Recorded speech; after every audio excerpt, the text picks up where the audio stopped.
And these discussions were held at various levels, with various ministries, and also gradually taken up to the level of the Prime Minister's office, and the Prime Minister himself has been spending considerable time to make sure that the inputs obtained are given due consideration and they form a part of the package that's being given to the country.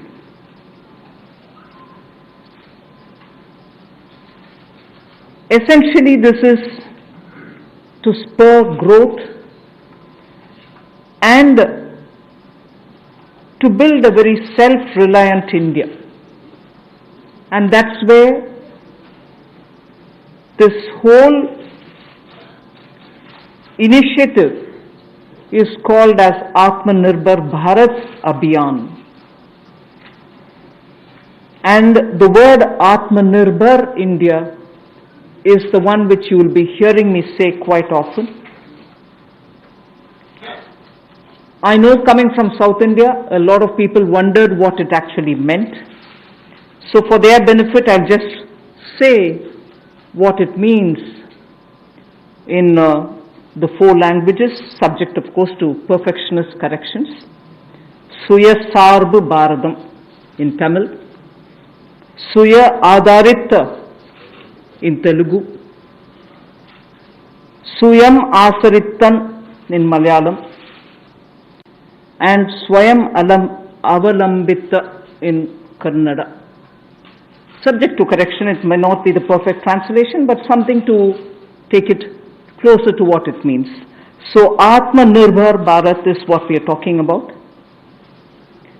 And you heard the Prime Minister clearly say that this is going to be resting on 5 important pillars. 5 important pillars: the economy, infrastructure, technology-driven systems, demography, and demand. So if these are the 5 pillars on which we are trying to build Atmanirbhar Bharat, the focus obviously will be what can be defined as the factors of production in today's language. Factors of production, all of us know that we've been hearing it: land, labor, capital, and enterprise. Today, we recast it, say it the same way, but then essentially referring to the very same factors of production, but in this Atmanirbhar Bharat, our focus therefore would be on those factors of production which are land, labor, liquidity, and law. So essentially it addresses issues of ease of doing businesses, ease of doing compliance and regulations being due diligence observed, and so on. And in this, the intention is to build brands. Intention is also to take local brands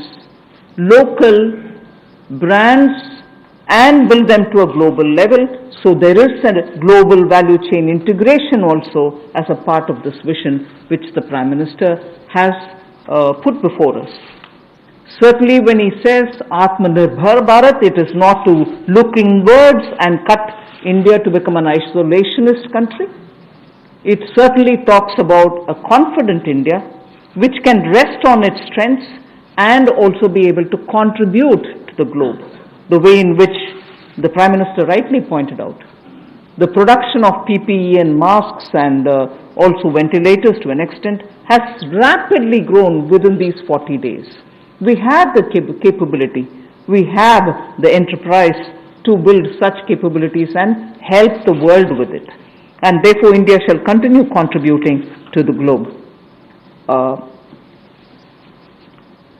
You've also been seeing, I'm moving away from Prime Minister's last night's speech, you've been seeing that the government being led by Prime Minister Modi, even in 2014-19 regime, was a listening, was a sensitive, and also was a responding government. And that is why I list before you the various reform-driven steps which have been successfully taken. It's important for us to recall that now. Even as we talk about building a new India, building an India which is going to be Atmanirbhar.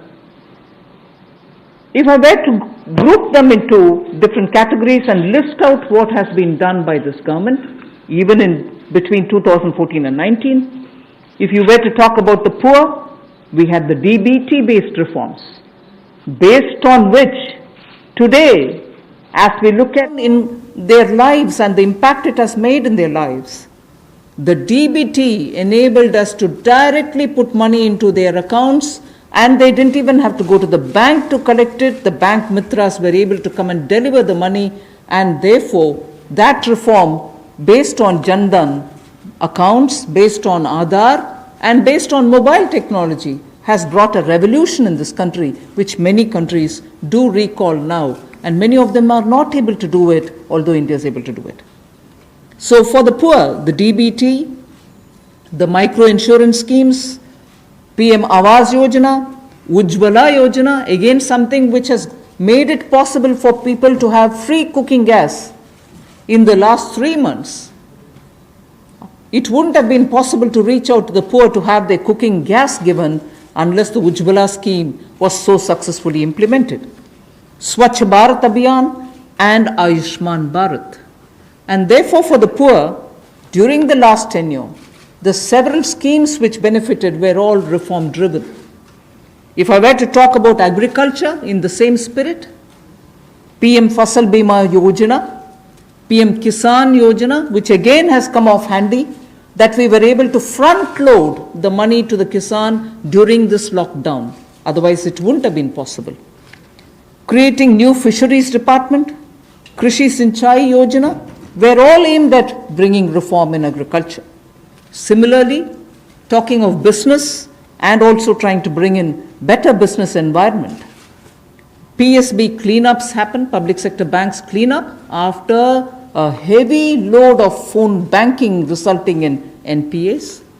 Public sector banks recapitalization, FDI liberalization, ease of doing business reforms, which were taken down to the third level of administration governance, IBC reforms, GST reforms, and today because of the GST reforms, you're able to see what impact lockdown is having on small and medium businesses. And finally, reforms in other areas, very quickly to recall. National Highway Authority, the TOT plans, the airport privatizations, power sector reforms, which resulted in India becoming a power surplus country from shortages always.